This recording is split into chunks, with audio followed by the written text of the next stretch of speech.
Welcome to Lincoln and Hamilton, your conservative show full of real news, facts, and conservative discussion.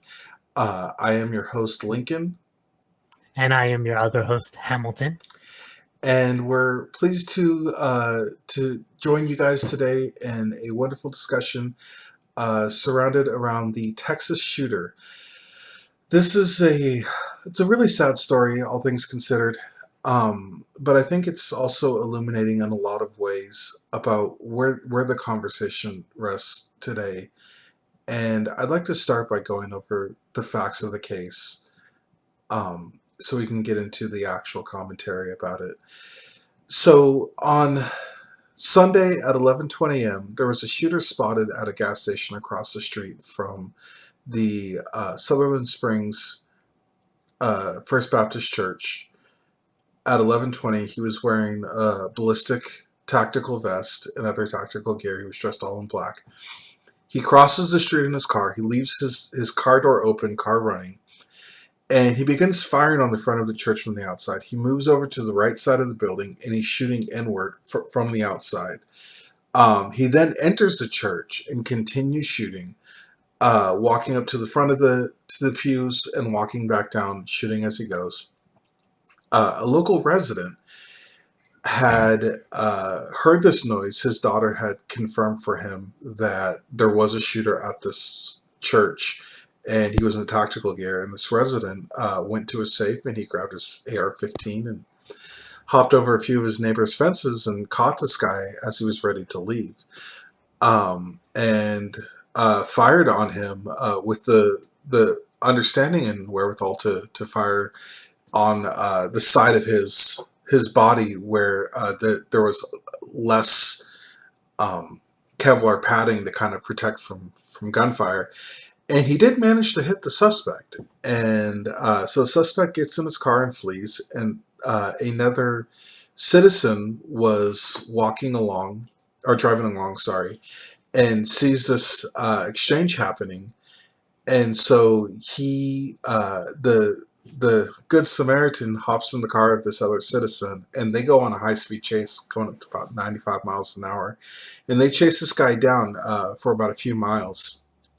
And eventually the suspect stopped, and he gets out of the car to go and confront the suspect. And then the suspect lurches forward and crashes into a pole. And from that point, he kind of keeps his weapon trained on the suspect until police arrive.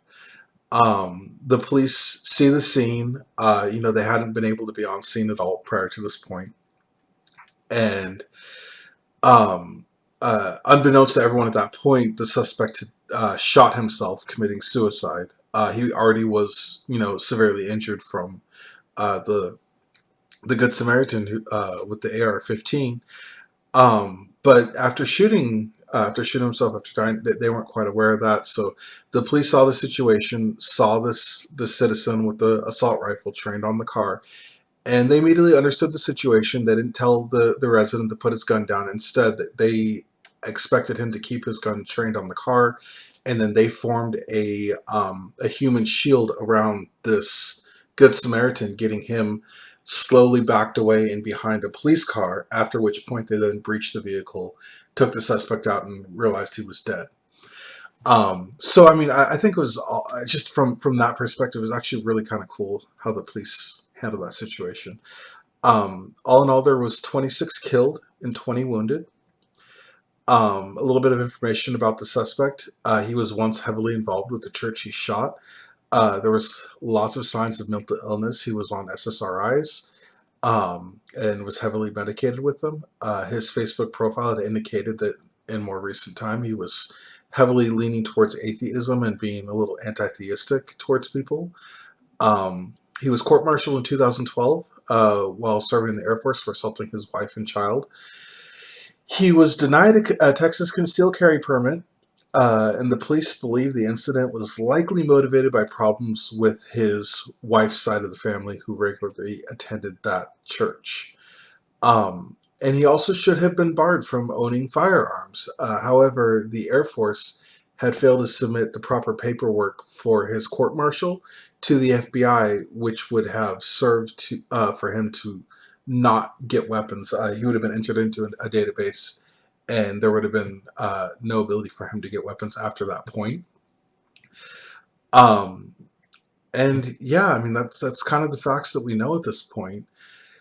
Hamilton, what are your thoughts? Well,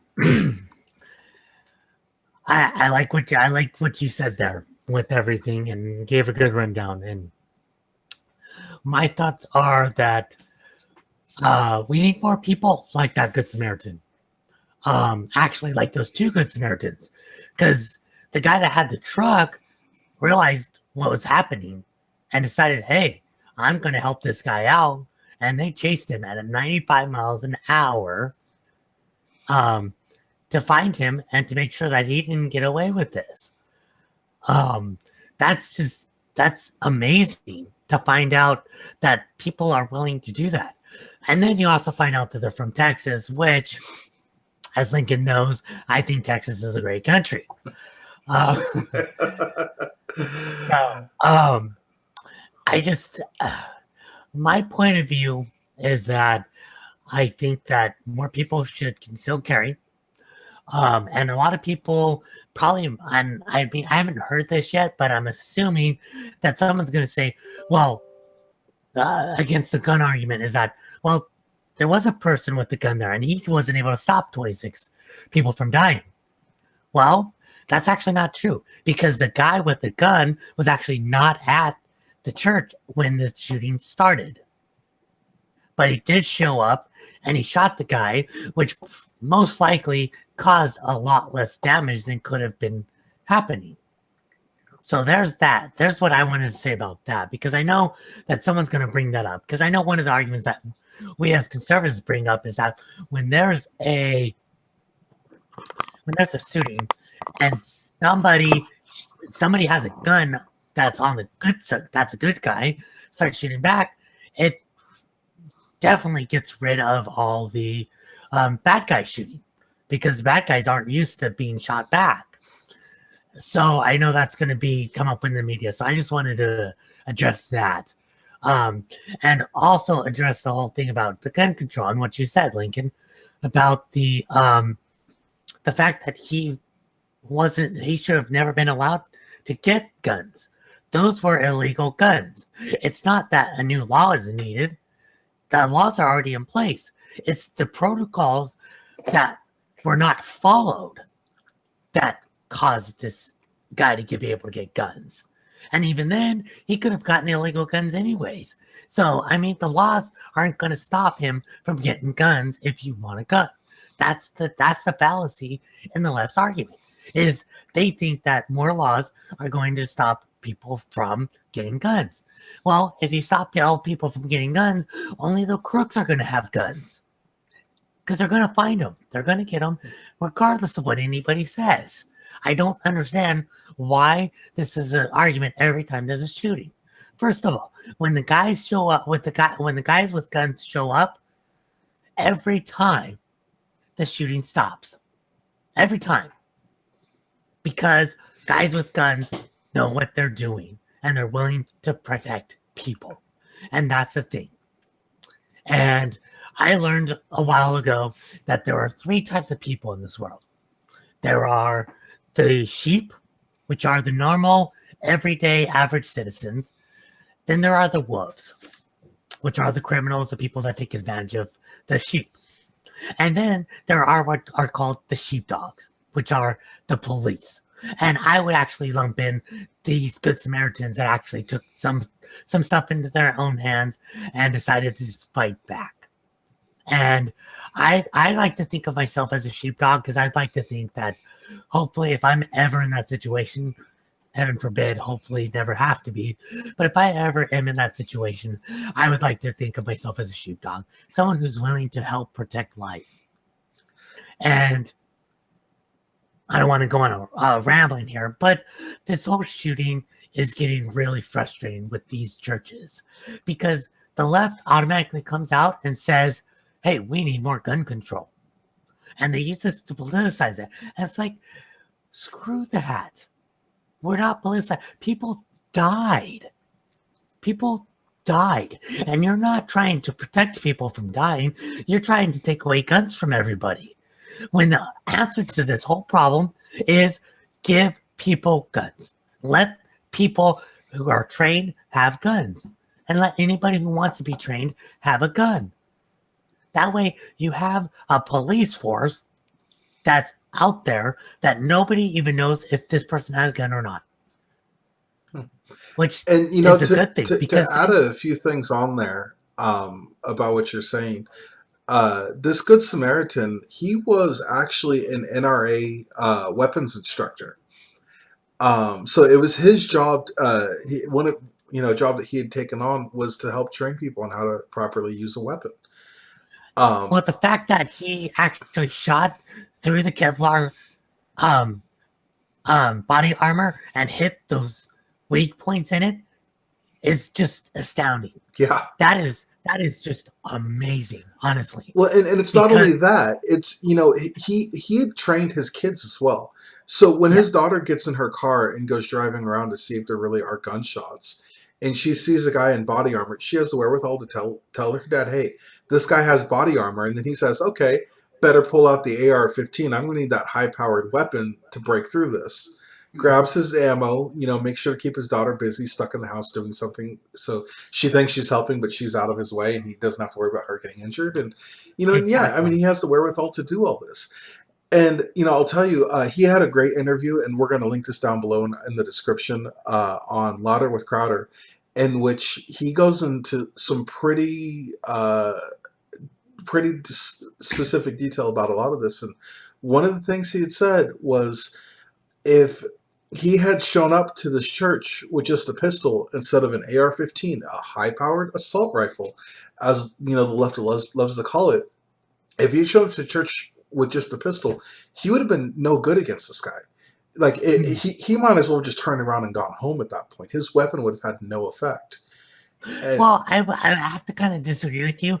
I think it would have some type of effect, at least a more of a shock type effect that someone's shooting back.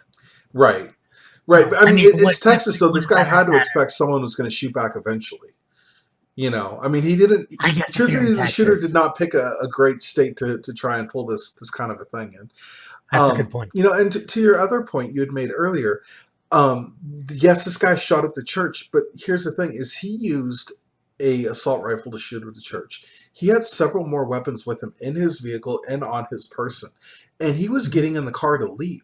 He had left his car running, left his door open. He absolutely intended to shoot up this church and go continuing his rampage. There could have been cops who were shot and killed. There could have been other innocent bystanders who were shot and killed at a second location.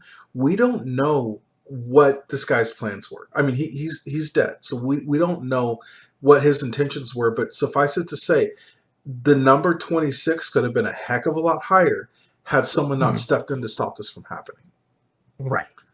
So, I did want to take a moment though. I found that the best weapon against the gun control narrative is facts and evidence.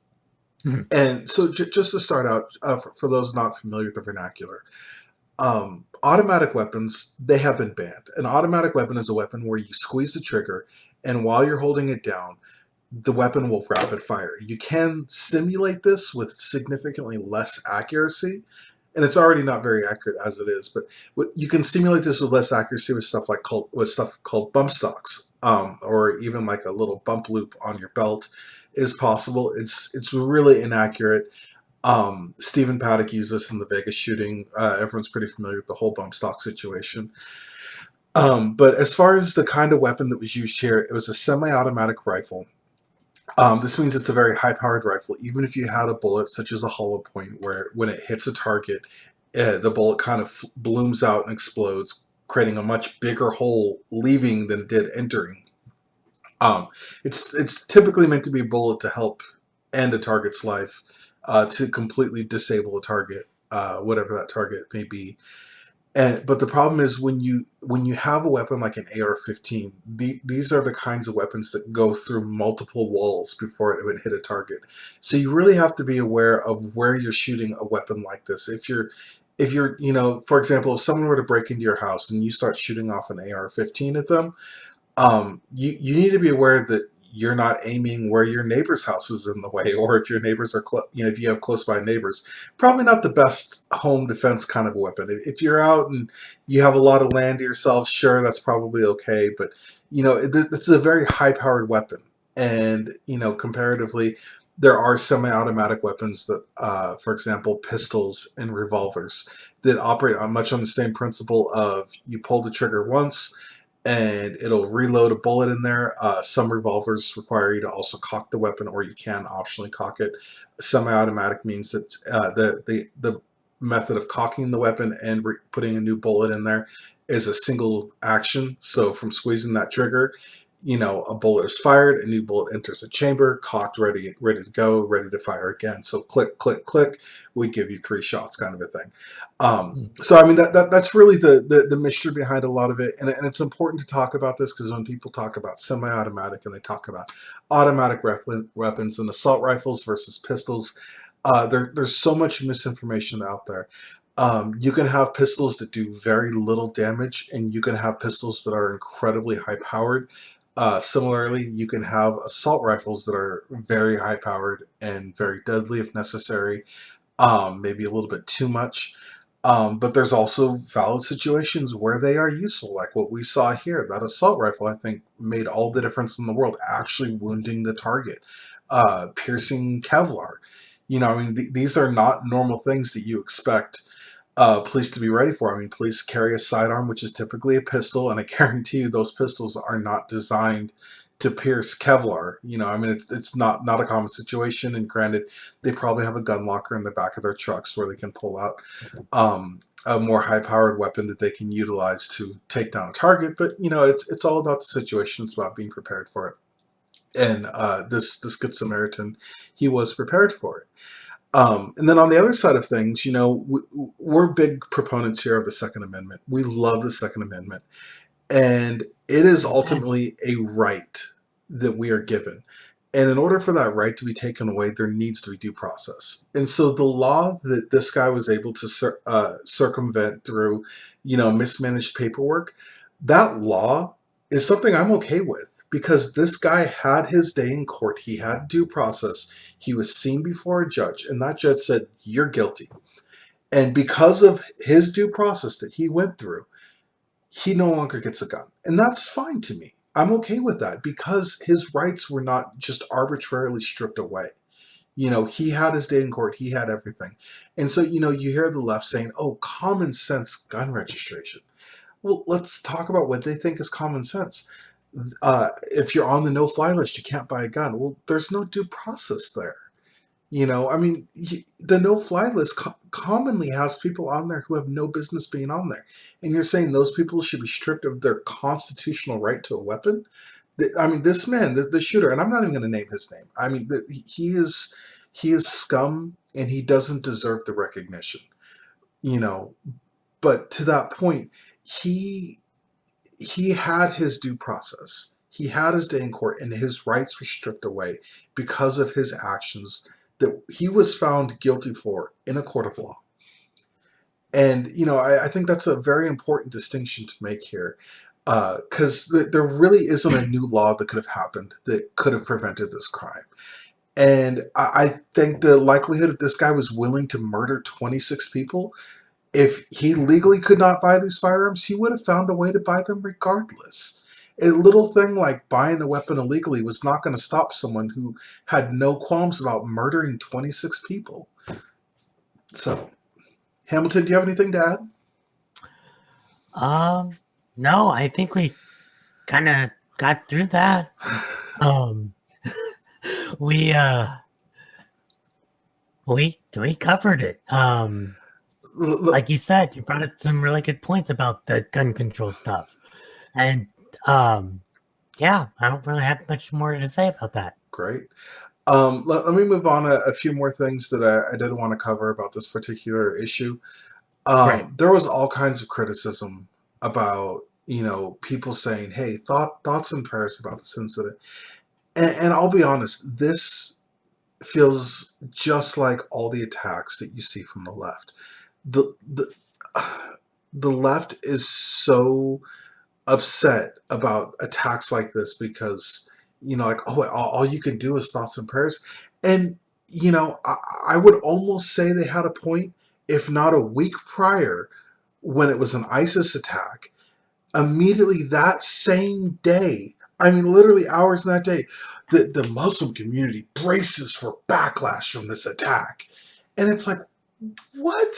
Like, I mean, if you're going to be consistent, if you're going to be consistent with these things, why are you criticizing us for having concern, you know, praying about this, about fellow Christians being shot down and murdered, right? In church, no less, in a house of worship, in God's house of worship, being shot down and murdered, and that's a big deal to a lot of people, and Right. it's going to cause people to want to pray about it. It's a really big deal. Right. Church is always meant to be a safe place. I grew up at churches where it was so safe, it was so secured, because there was never this idea that someone would want to go and shoot up a church. I mean, that has changed for better or for worse. And, we say terrorism doesn't take you down, but in the back of your mind, it kind of does, and it shouldn't.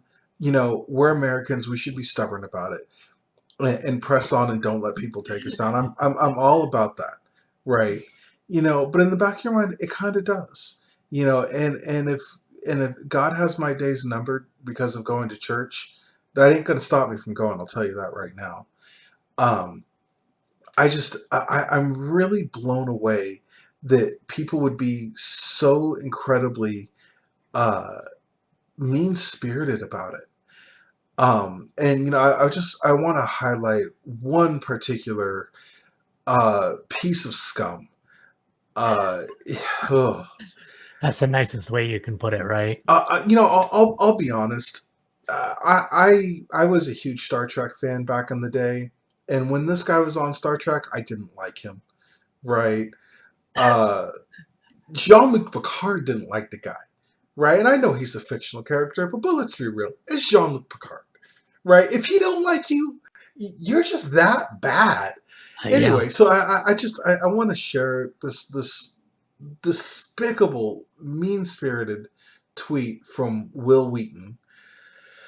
The murdered victims were in a church. If prayers did anything, they'd still be alive. You worthless sack of shit. This was in response to Paul Ryan, who had said reports out of Texas are devastating. The people of Sutherland Springs need our prayers right now. Um, Will Wheaton, to be fair, did later apologize, saying that his tweet was more directed towards Paul Ryan and not at believers in general. But that's the problem with what he said. He's trying to cover his butt, but his statement is right there on Twitter. Yeah, If and prayers did anything, he doesn't qualify that for anything. right, and it's 140 characters. I mean, we get this with Donald Trump too, right? A lot of things are lacking context because of the short amount of characters. But even with that said, that's a pretty liberal take of what he's saying. Um, because okay, if prayers did anything, they'd still be alive.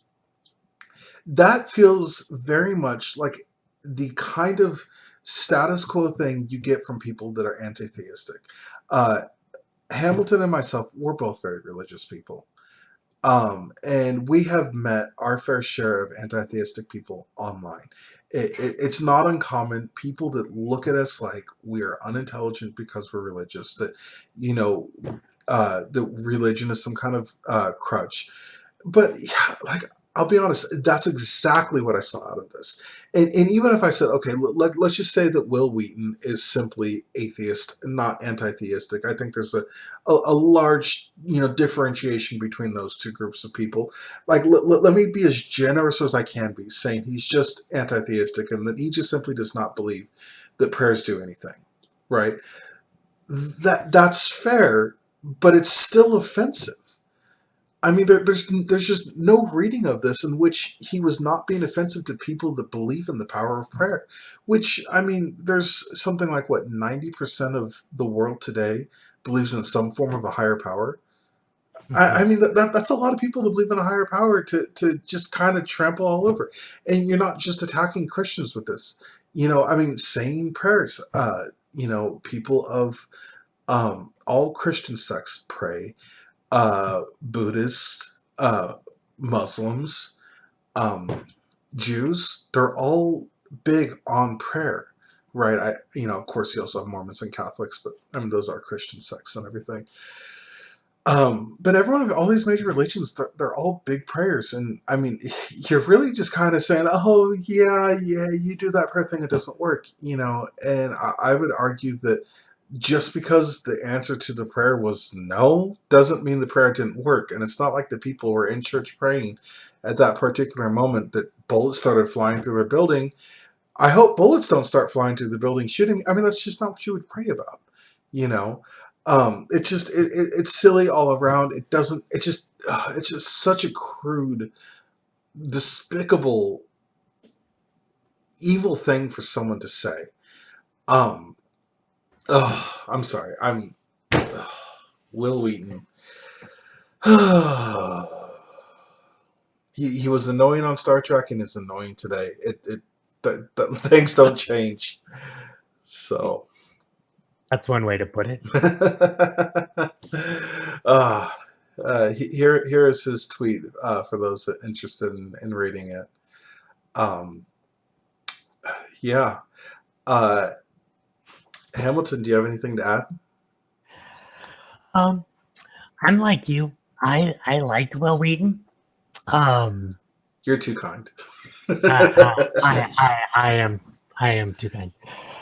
I liked Will Wheaton. I thought he was a good guy. He made all nerds rejoice, just in general. Before this stupid thing, it was just cool to have somebody like that out there that was a big nerd that everybody liked and that stuck up for us nerds. That's just kind of the feeling I got from him. But with this tweet, it shows his incompetence, his own incompetence about people and about people of faith. Because people of faith are looked, I mean, especially in society now, they're looked down upon. Because, like you said earlier, a lot of people think it's a crutch. And I don't think it's a crutch. I think it's more of I'm strong enough to believe that there's a higher power than me. That I'm willing to give up my own ego to say there's something out there that's more than me. And that right there is what I don't understand from these people. It's like you say I have a crutch, but I'm actually willing to give up my own ego. I'm willing to give up my own selfishness to believe that there's a higher power than me. Well, and And a lot of these, and that's what I get from these people, that it's like it's to me, it's a very selfish thing when you say that about prayers or when you say anything bad about prayer like that. Because whether you believe it or not, you need to back off of that. And that's what I don't think they understand.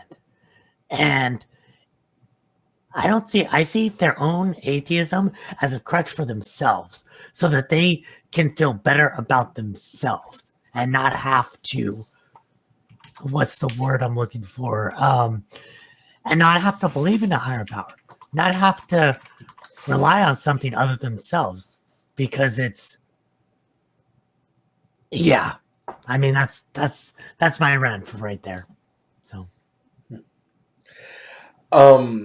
you want to close this off, or would you like that for to be the last word? no, I'm good. I don't know if All you right. want to say anything. I just wanted to add that if we can encourage our viewers on one thing, all two of you, it's when you see arguments like this, when you see arguments about gun control and you see arguments about religion and everything, is go for the steelman argument because views like what Will Wheaton hold, views like what people on the left hold about thoughts and prayers, views like what people hold about gun violence, they are straw man arguments. That they're looking at things and they're finding the weakest possible version of the argument and they're attacking that. But if you steel man someone's argument, give them every benefit of the doubt you possibly can, and then destroy their argument, because then they have nothing left to come at you with. And Hamilton, I think you did perfectly right there with that. Because people that look at religion and see, oh, it's a crutch, oh, da da da da, you're strawmanning the argument. There's it's such a complex subject. It takes such a strong amount of time to go through that to sit here and say, oh, this just doesn't, you're just this. I mean, it's a complete straw man and completely inappropriate way of debating someone, because you're not doing anyone any service. You're just trying to make a talking point. Right. Um, so anyway, so that's where I want to leave you guys off today. Thank you guys for listening, and we hope to have a new recording for you guys next week.